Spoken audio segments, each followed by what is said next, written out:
আসসালামু আলাইকুম, সবাইকে স্বাগত। আমরা জানি বাংলাদেশ একটি ভূমিকম্প প্রবণ অঞ্চল। এখানে ঘন ঘন ভূমিকম্প হবে, এটাই স্বাভাবিক।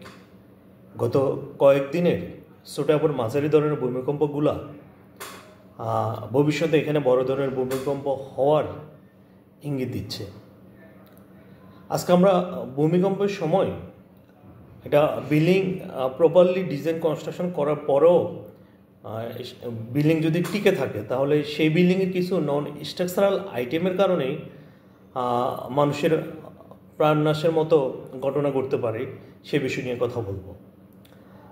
গত কয়েকদিনের ভূমিকম্পের যে খবর আমরা শুনেছি, যে সিনারিও আমরা দেখেছি, তাতে দেখা যাচ্ছে বিল্ডিংয়ের নন স্ট্রাকচারাল আইটেমগুলো ভেঙে পড়ে পথচারীর মৃত্যু ঘটেছে। বিল্ডিংয়ের নন স্ট্রাকচারাল আইটেম বলতে যেমন প্যারাপেট ওয়াল, লিন্টেল, সানশেড, ব্রিক ওয়াল,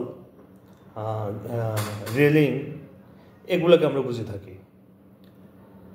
বিল্ডিং কনস্ট্রাকশনের সময় আমরা লিন্টেল সাধারণত ব্রিক ওয়ালের উপর সাপোর্ট দিয়ে করে থাকি। সানশেড, সেটাও আমরা ব্রিক ওয়ালের সাপোর্টের উপর করে থাকি। এমনকি প্যারাপেট আমরা ব্রিক ওয়াল দিয়ে করে থাকি। আর রেলিংয়ের কানেকশানটাও আমরা ব্রিক ওয়ালের সাথে করে থাকি। যেটি ভূমিকম্পের সময় বিল্ডিংয়ের ঝাঁকুনির সাথে এই ব্রিক ওয়ালগুলো ফেটে যায় এবং ভেঙে পড়ে। এই ভেঙে পড়ার কারণেই পথচারী অথবা যিনি বিল্ডিংয়ের মালিক, তার পরিবারের লোকজন, প্রতিবেশী, তাদের গায়ে পড়ে মৃত্যু ঘটতে পারে। তাই নতুন করে বিল্ডিং ডিজাইন এবং কনস্ট্রাকশন করার ক্ষেত্রে আমাদেরকে অবশ্যই এই নন স্ট্রাকচারাল আইটেমগুলোকে আরসিসি করে বিম কলামের সাথে অথবা স্ল্যাবের সাথে আমাদের কানেক্ট করে দিতে হবে, যেন ভূমিকম্পের সময় বিল্ডিংয়ের ঝাঁকুনির সাথে সাথে এগুলা ভেঙে না পড়ে।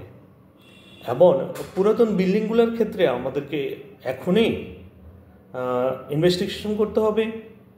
আমি বাড়ির মালিকদেরকে অনুরোধ করব, আপনার প্যারাপেটের কী অবস্থা, আপনার সানশেড, আপনার ব্রিক ওয়ালগুলো আপনি বিশেষ করে এক্সটেরিয়র ব্রিক ওয়ালগুলো আপনি ইন্সপেকশন করেন অভিজ্ঞ ইঞ্জিনিয়ার দ্বারা। তারপর প্যারাপেট যদি ক্র্যাক হয়ে থাকে, সেক্ষেত্রে প্যারাপেট ওয়াল ভেঙে সেটা মিনিমাম থিকনেসের আরসিসি করার চেষ্টা করুন। এবং সানশেডগুলো, এগুলো যদি ক্র্যাক থাকে, ব্রিক ওয়াল যদি ভেঙে পড়ে, সেক্ষেত্রে ভেঙে পড়ার যদি সম্ভাবনা থাকে, সেক্ষেত্রে অবশ্যই এখনই সেগুলো রিপেয়ার করুন। চেষ্টা করবেন কলাম এবং বিম অথবা আরসিসি স্ল্যাবের সাথে কানেক্ট করার। গত কয়েক মাস আগেও এরকম নতুন বিল্ডিংয়ের ক্ষেত্রেও দেখা গেছে যে বারান্দার উপরে যে আমরা ফলস স্ল্যাব করি, সেটা পর্যাপ্ত কলামের সাথে তার আরসিসি সাপোর্ট না থাকার কারণেই সেটাই একজন শ্রমিকের গায়ে, একজন মিস্ত্রির গায়ে ভেঙে পড়ে। সো এই নন স্ট্রাকচারাল আইটেমগুলোর ক্ষেত্রে আমাদেরকে এখনই সচেতন হতে হবে। যদি বড় ধরনের ভূমিকম্প হয়, সেক্ষেত্রে তো অধিকাংশ বিল্ডিংয়ে ভেঙে পড়বে। বাট ছোটো এবং মাঝারি ধরনের ভূমিকম্পগুলোর ক্ষেত্রে বিল্ডিং হয়তো কলাপস হবে না, বাট এই নন স্ট্রাকচারাল আইটেমগুলো কলাপস করবে, এগুলা ভেঙে পড়বে।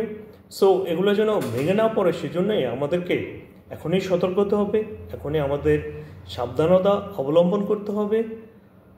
আশা করি আপনারা প্রপার ইন্সপেকশন করে এখনই এই নন স্ট্রাকচারাল আইটেমগুলো ব্যাপারে ডিসিশন নেন, রিপেয়ার করুন, যেন আপনিও ভালো থাকেন, আপনার প্রতিবেশী পথচারীরা যেন তাদের জীবনের ঝুঁকিতে না পড়ে।